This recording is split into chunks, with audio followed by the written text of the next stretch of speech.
सबसे पहले बात पश्चिम बंगाल के सियासत के शोर की करते हैं, जो कि दिल्ली में सुनने को मिलने लगा है, जहां पर मोदी सरकार से ममता दीदी के सियासी मतभेद साफ नजर आते हैं। लेकिन इसी बीच जांच एजेंसीज की जांच करने निकली ममता दीदी की खबरें भी ट्रेंड कर रही हैं। जहां पर एनआईए पर हमला हुआ तो बंगाल पुलिस ने एनआईए को ही बुलावा भेज दिया। एनआईए ने बुलावा पढ़ा तो वो सीधे हाईकोर्ट चली गई। मतलब इस पूरी सियासी पिक्चर में मोदी हैं, ममता है, तो साथ ही जांच एजेंसीज भी हैं। लेकिन आज बात खबर के सहारे पश्चिम बंगाल में होते जमीनी खेला की करने वाले हैं। पश्चिम बंगाल की पॉलिटिक्स, वहां की राजनीति में समय का चक्र कुछ ऐसे चल रहा है जहां वर्तमान में भी इतिहास है और इतिहास में भी वर्तमान है। मतलब सिर्फ चेहरे बदले हैं, वरना 2009 की राजनीति का रंग 2019 में भी देखने को मिला था। 2009 में लेफ्ट के खिलाफ ममता बनर्जी ने अपनी फाइट की शुरुआत की। 2011 आते आते वो सीएम बनी और ऐसा ही कुछ 2019 में हुआ, जब पहली बार लगा कि ममता के सामने बीजेपी फाइट में है। दोनों ही पार्टियों के अंक गणित में जरा सा फर्क था, वो फर्क जो एक सफल मुद्दे से ही पाटा जा सकता है। साल 2009 में ममता बनर्जी ने लेफ्ट के 34 सालों के शासन को टक्कर दी और 19 सीटें जीती। और ऐसा ही कुछ साल 2019 में भी देखने को मिला, जब बीजेपी ने टीएमसी के 10 साल के शासन को टक्कर देते हुए 18 सीटें जीती थी। ये जो आंकड़े हैं, डेटा है, ये दिखाता है कि ममता बनर्जी सियासत की सड़क पर बीजेपी से कुछ किलोमीटर आगे जरूर हो सकती हैं, लेकिन उनकी रफ्तार बीजेपी से कुछ कम हो रही है, जिसके चलते आज नहीं तो कल बीजेपी उनसे आगे निकल सकती है। ये ठीक वैसा ही है जैसा कि 2009 में ममता बनर्जी ने अपनी रफ्तार बढ़ाने के बाद लेफ्ट को ओवरटेक कर लिया था। लेकिन 10 सालों से लगातार अपनी लेन पर अकेले चल रही ममता बनर्जी को बीजेपी का हॉर्न सुनाई देने लगा है। रफ्तार बताती है कि बीजेपी सही जगह मिलने पर ममता बनर्जी को ओवरटेक कर सकती है।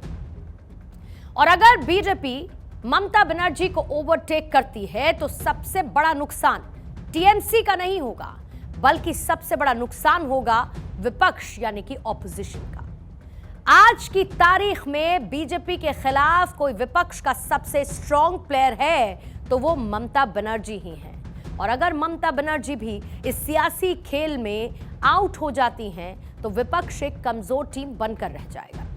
हालांकि हम ये बात भी कहना चाहेंगे कि ममता बनर्जी और बीजेपी के बीच चल रहा ये पूरा का पूरा खेल आखिरी गेंद तक चलेगा और ऐसे में इसे उस ईंधन की भी बात ऐसे में करनी होगी जिसके चलते बीजेपी की गाड़ी पश्चिम बंगाल में रफ्तार पकड़ रही है। लेकिन उससे पहले हम ममता बनर्जी की एक कहानी आपको सुना देते हैं। ये कोई खबर नहीं बल्कि कहानी ही है। 31 अक्टूबर 1984 को जब इंदिरा गांधी की हत्या हुई, उसके ठीक बाद उनके अंतिम संस्कार में ममता बनर्जी शामिल हुई, जिसके बाद उन्हें 1984 को ही पहली बार लोकसभा का टिकट मिला, जहां पर वो पश्चिम बंगाल की जादवपुर सीट से उम्मीदवार बनी। इस चुनाव में ममता बनर्जी की उम्र कुछ 31 साल रही होगी, लेकिन उन्होंने सीपीएम के बड़े नेता सोमनाथ चटर्जी को चुनाव हरा दिया। लेकिन आगे बढ़ूं उससे पहले यह तस्वीर और इसका एक फ्लैशबैक आपके सामने रखना होगा। इंदिरा गांधी के अंतिम संस्कार की इस तस्वीर में इंदिरा गांधी की तस्वीर के ठीक नजदीक आपको कोई नजर आने वाला है तो ये वो स्ट्रॉन्ग प्लेयर है जिसने 1984 में अपनी राजनीति की तरफ पहला कदम बढ़ाया था।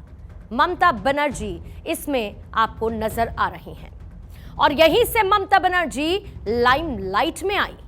लेकिन ममता बनर्जी जो आज बीजेपी के साथ खेला खेल रही हैं, जहां बीजेपी उन्हें ओवरटेक करने की फिराक में है, आपको सुनकर हैरानी होगी कि एक जमाने में ममता बनर्जी भी बीजेपी की इसी गाड़ी में सवार थी। दरअसल ममता बनर्जी 70 के दशक में 15 साल की उम्र में कांग्रेस में शामिल हुई थी। 80 के दशक में वो राजीव गांधी की टीम का हिस्सा बनी। लेकिन 1997 में उनका कांग्रेस के साथ मोहभंग हुआ और वो कांग्रेस से अलग हो गई।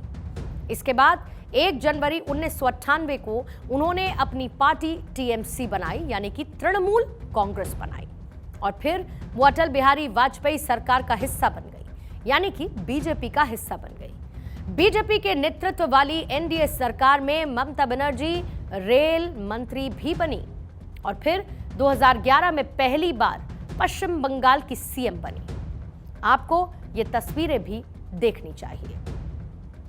ये तब की तस्वीरें हैं जब ममता बनर्जी पहली बार सीएम बनी थी और उन्होंने अपनी विक्ट्री स्पीच में कहा था कि हमें उन शहीदों को याद करना होगा जिन्होंने बंगाल में बीते 30 साल एक बड़ी लड़ाई लड़ी है। फिलहाल आज की हकीकत यह है कि ममता बनर्जी एकला चलो की स्ट्रैटेजी पर काम करती हैं और यही वजह है कि एक तरफ बीजेपी उन पर हिंसा कराने के तो वहीं कांग्रेस उन पर भ्रष्टाचार के आरोप लगा रही है।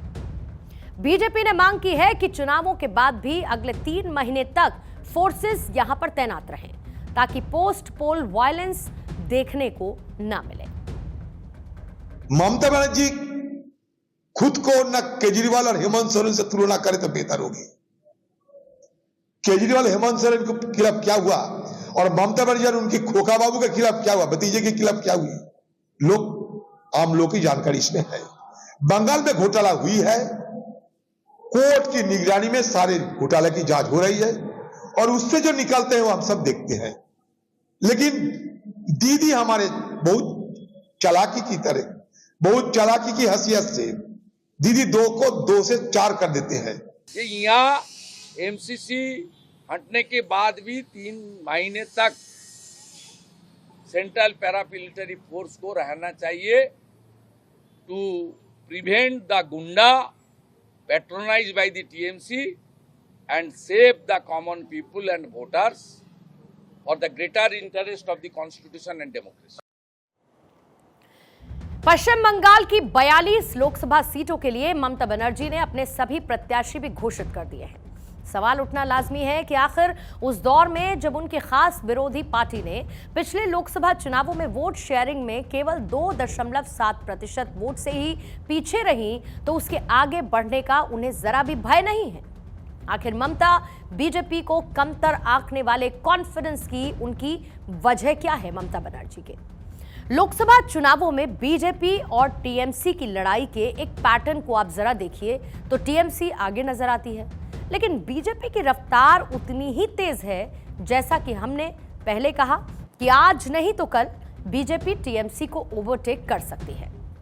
2014 के आम चुनाव में जहां पर टीएमसी को 39.8% वोट मिले तो बीजेपी को 16.84% वोट मिले, लेकिन 2019 में यह तस्वीर दोनों पार्टियों की रफ्तार का एक उदाहरण भी देती है।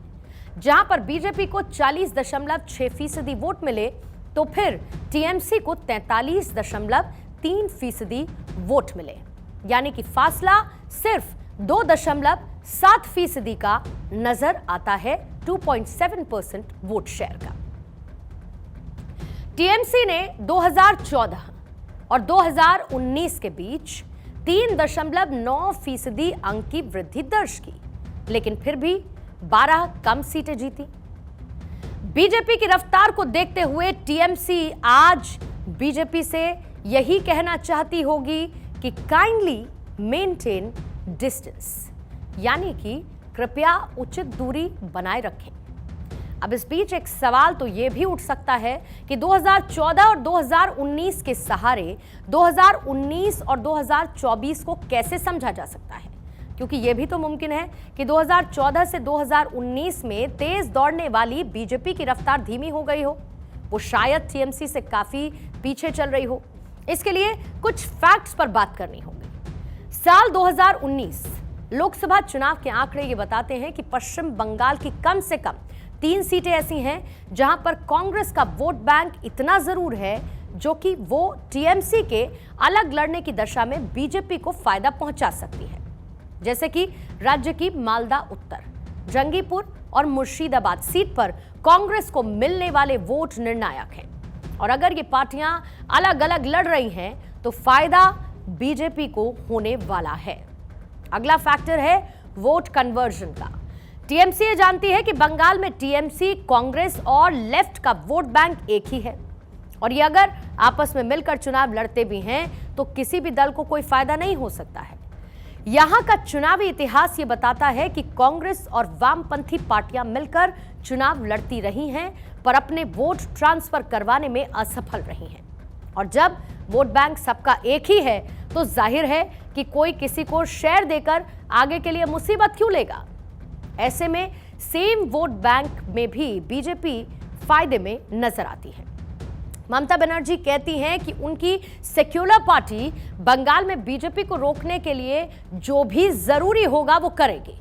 ये सही है कि पश्चिम बंगाल में कांग्रेस की तुलना में आज टीएमसी ज्यादा मजबूत है और इसके साथ ही बीते 3 लोकसभा चुनावों में टीएमसी जहां पर और ज्यादा मजबूत हुई तो कांग्रेस का वोट शेयर लगातार डिक्लाइनिंग रेट पर रहा, यानी कि घटता रहा।